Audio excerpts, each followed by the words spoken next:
Hi, my name is Messiah V. Welcome back to my channel, and let's get into this video. I'm starting a series where I basically compare a book versus a movie or a book and a TV show.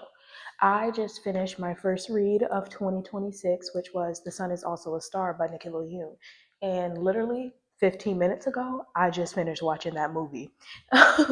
So I want to talk about the differences in the book and compared to the movie, and what I prefer more, and what I think played out better. And I do have my iPad here because I took some notes. The Sun is Also a Star is a 5-star read to me. It is one of my all-time favorite books. It's such a good book. It's such a good love story. I love it so much. Like that level of yearning, I love it so much. It's such a great book. The story of A Sun is Also a Star. It's a girl named, they're teenagers, a YA novel. It's They're teenagers, Natasha and Daniel. Natasha's family is from Jamaica. They're undocumented immigrants living in New York City, and they are being deported. Um, and then she meets Natasha is very science based. She believes everything is science. There's coincidences. There's no such thing as fate or destiny. Daniel, on the other side, he is the son of Korean immigrants, and he is a poet. He's has on track to becoming a doctor, not because it's his dream, but because that's what his parents want him to do. His parents want to become a doctor. He loves poetry, he loves the arts, he's like a lover boy, if you will. So then they end up meeting, and Daniel basically tells Natasha, "Give me a day and you will fall in love with me." In the movie, it's mainly about Natasha and Daniel's love story. In the book, you see the side characters, their point of view of what happened this way and why this happened and how this led to this. In the movie, it is straight Natasha Daniel. You see these side characters. The side characters are there, but the side characters have like no backstory. It's mainly just Natasha and Daniel. Nobody else really has much substance.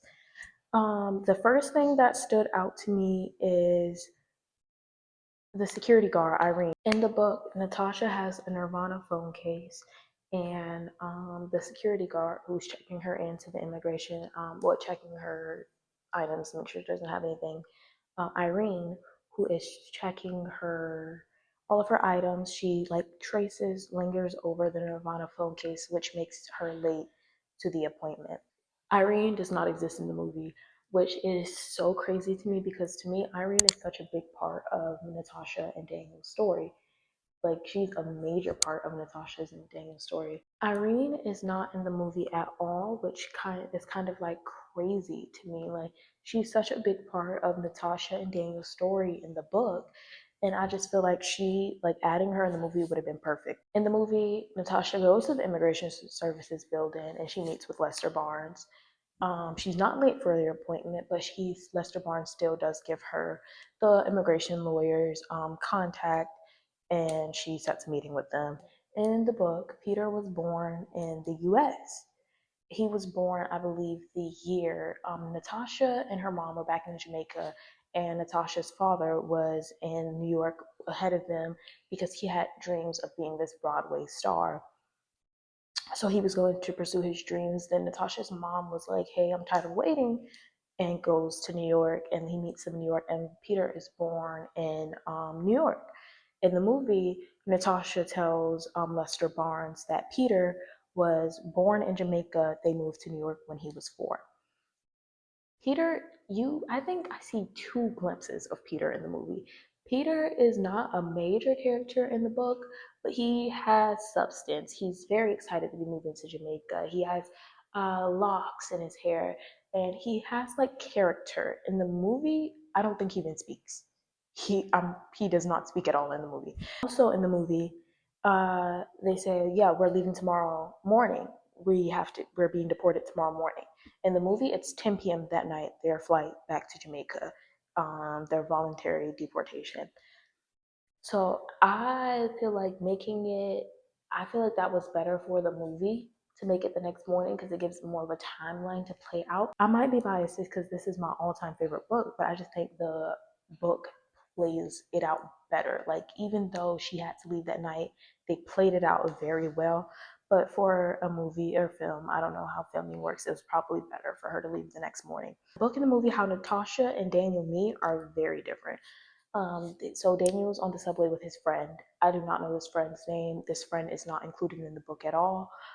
He's like a side character too, but he also doesn't really have much substance. We see that he sings, so like maybe he's an artist, but he's like just there. Daniel and his friend are on the subway, and I think the subway or the train goes down or something, and the conductor says, "Open your heart to destiny." Says he tells a story about how being late can save your life, and there's a reason why you're late. This is in the movie. There's a reason why you're late. Their friend and his are supposed to go to was supposed to go to work, and this day happened to be 9/11, and then the train went down, or he was late to something, and the friend worked at the World Trade Center, and that day happened to be 9/11. So if the friend got to work on that time, he would have unfortunately not been on Earth anymore. The conductor, I believe, he lost his wife like in a divorce, or he was like a workaholic, and it caused him to lose his wife. And then he was flipping through TV channels one night, and then he saw a church service and telling people the pastor was telling people, give your life to God, open your heart to God. And he told that story over the intercom in the book.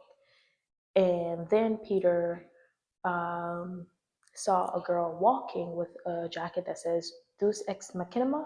I'm not sure how to pronounce it, but it's Latin for God from the machine. So Peter took that as a sign, God from the machine. He just heard this man talking about God in the subway. He took that as fate, as a sign to follow her. Then he follows Natasha into a record store where Natasha sees her ex and the girl he cheated on her with, like stealing and making out.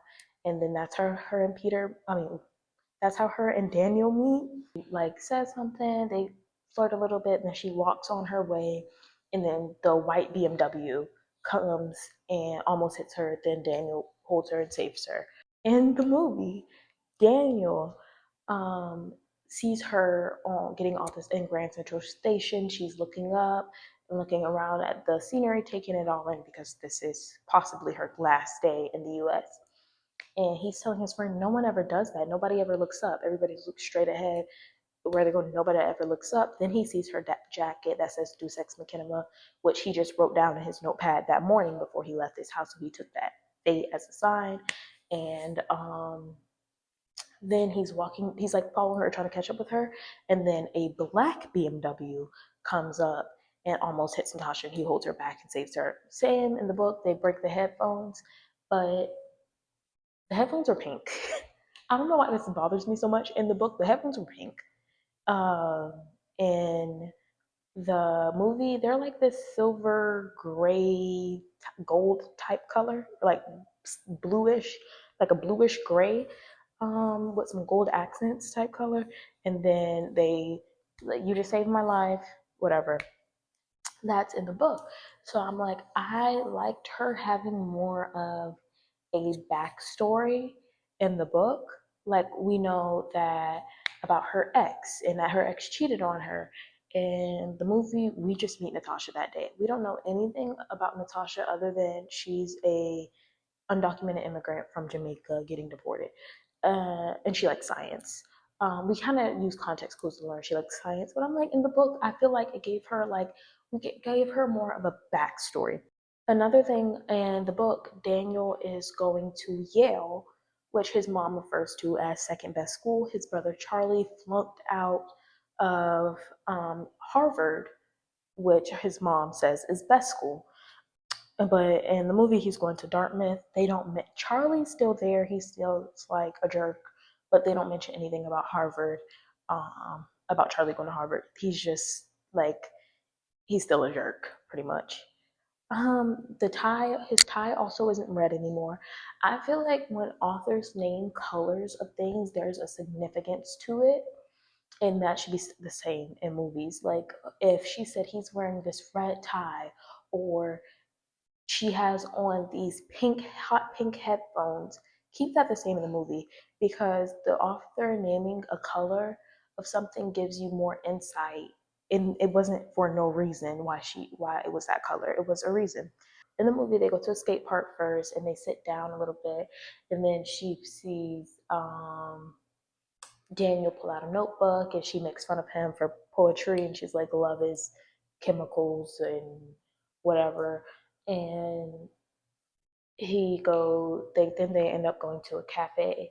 The skate park is not a thing in the book unless I'm missing something, but I'm pretty sure I'm not. Skate park does not exist in the book. At the cafe, then he gives like the same cafe he was like, let's do this quiz. You're gonna fall in love with me by the end of the day. And they kind of start it a little bit, and then he does the little, oh, and happiness, affection, the X factor. And she's like, what's the X factor?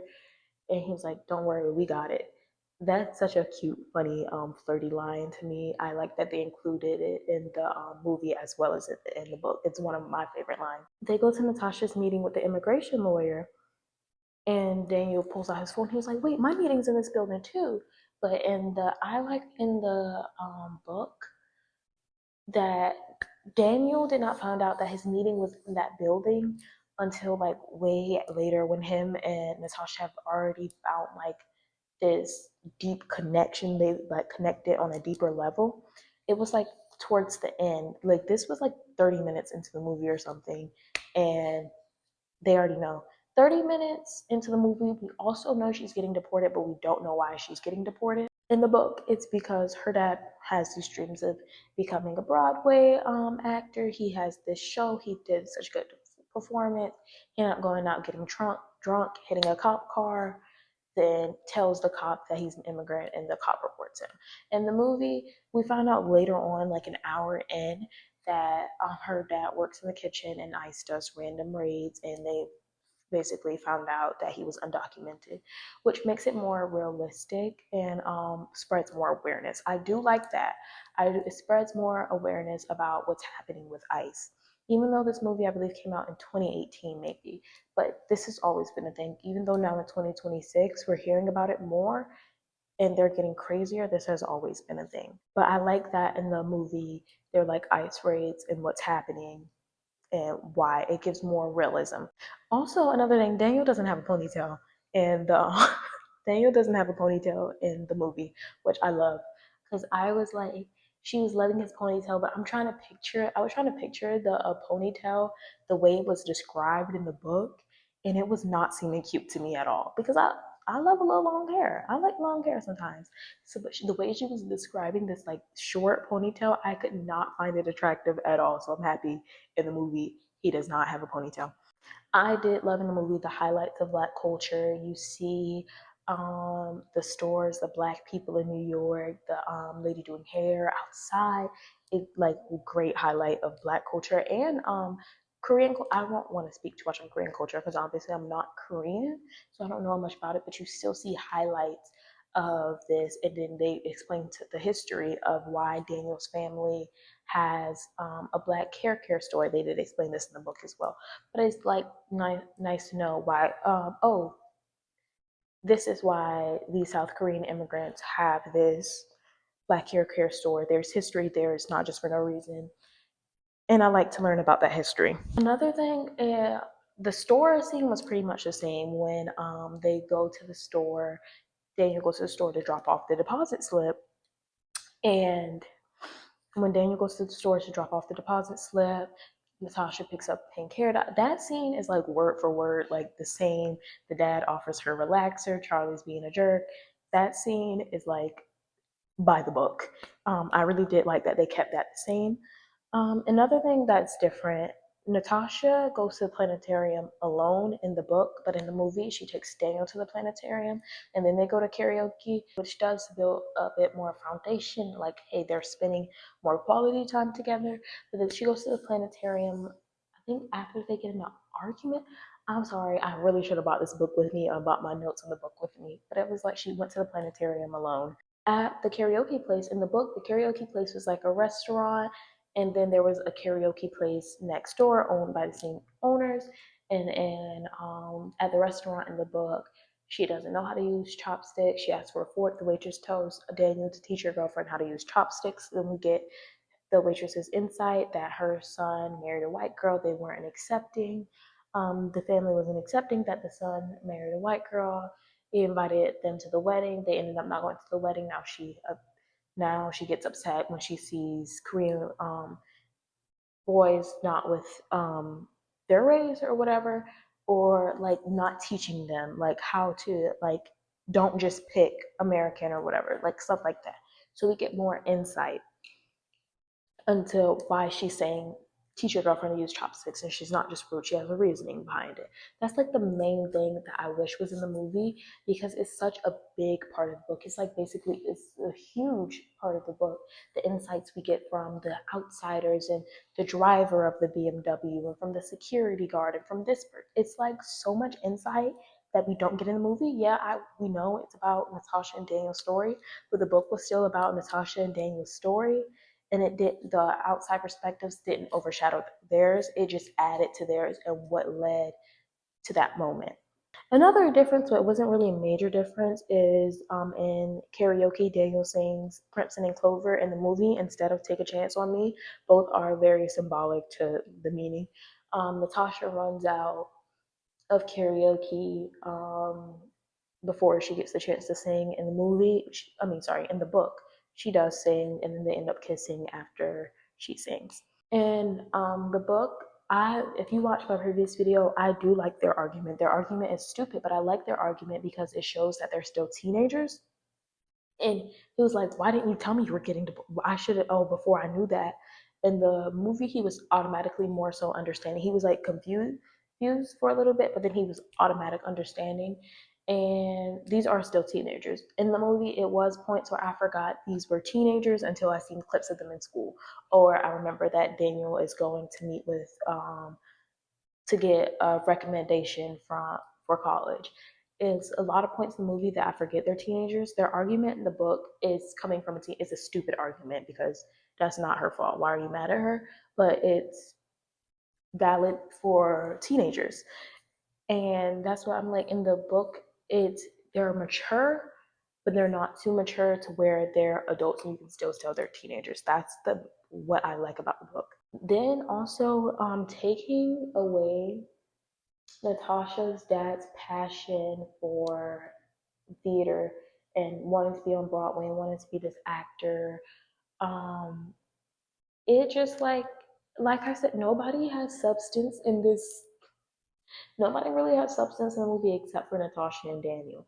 This is the main reason why I would rate the book 5 stars, and the movie will probably be 3.5, because it took so much. Like nobody has substance except Natasha and Daniel. We don't understand what's going on in the world around them. We just understand them, which is cool. But it would be nice to have like a movie like that where we get the outside perspectives and how this led to that. And the ending is very different in the book. um it's the same. Natasha does not being able to stay in the US. Her family does have to deport to Jamaica. Daniel goes home, meets her family, takes her to the airport. They look in each other's eyes for 4 minutes. They try to keep in touch, but it's they end up life gets busy and they end up not staying in touch. In the book, before when the immigration lawyer tells Natasha that he might be able to help her and he's going to talk to the judge, she calls the immigration services, Lester Barnes. She calls Lester Barnes and she tells him thank you and tells him to thank Irene. Irene had a plan that night to end her life. But when Lester Barnes told her that the girl called and told her to thank her, she was like, somebody finally noticed me. I feel so she did not go through that plan and she became a flight attendant instead. And she ends up at the end of the book, she ends up being on a flight and then she sees Natasha and she like, you probably don't remember me. And then she explains to Natasha and was like, I remember you, you're Irene. And then Daniel hears Natasha talking and he turns back and he's like, Natasha. And she's like, Daniel. And they're like, Natasha, Daniel, on the plane. And that's how the book ends. It leaves you wanting more, but it gives you just enough to be happy and satisfied with the ending. The movie does a good job doing that too. Natasha is back in New York. She got a student visa for grad school. She meets with the immigrant Jimmy Martinez, or Jeremy Martinez. I'm sorry, I forgot. The immigration lawyer asks if he's seen, if he's asks if he has Daniel's contact information because he's completely offline now, and she wants to get in touch with him. And he goes, no, that was the last time he seen Daniel, but that day he got in an accident with that BMW. He begged the EMTs not to take him to the hospital, but they did, and he's glad they did because his doctor ended up becoming his wife. In the book, um, the paralegal, um, the immigration's lawyers has a wife and kids, but he starts kind of having an affair with his paralegal, and he was late.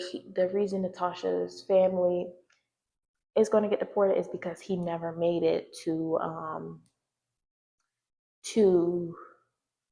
he never made it to meet with the judge to revoke the voluntary removal, because he ended up like seizing the day after he got in an accident and kissing his paralegal and starting an affair with his paralegal. But in the movie, it's a little different. It makes him less, makes you less mad at him, I guess. So then he tells her no, and then she's like, okay, she's going to San Francisco tomorrow. Then she's starting to walk out the door, and this guy walks up. Then this guy walks up, and he is then this guy walks up to the mic, and he's about to perform a poem he wrote, and he said, "This is a poem I wrote about the sun." And then earlier, him and Natasha have like this banter where she goes, "Oh, poems are all about the stars and love. Things like stars are important." She goes, "The sun is also a star." The name of the book, the name of the movie. And then he was like, "Okay, now on, I'll only write poems about the sun." So then it causes her to turn around. She sees him. He sees her, and they reconnect. Overall, I do like the book more. The book just gives more insight onto what's going on. The book is just better. I just wish they kept everybody's insights and everybody's life perspectives of how who played even a minor part in Daniel and Natasha's story. I wish they kept that in the movie because it's just keep it because it's a big part of the story. But thank you so much for watching this video. There are more people coming in my conference room now, so I'm gonna end the video here. Thank you so much for watching. Make sure you like, subscribe, click the bell so you get notified the next time I post. To keep up with me on socials, I am on TikTok, Instagram, Threads, um, Storygraph, Fable, Goodreads. All of that will be in the description, or you can follow me on all of those platforms at Nasaya V. I'll see you in my next video. Bye bye.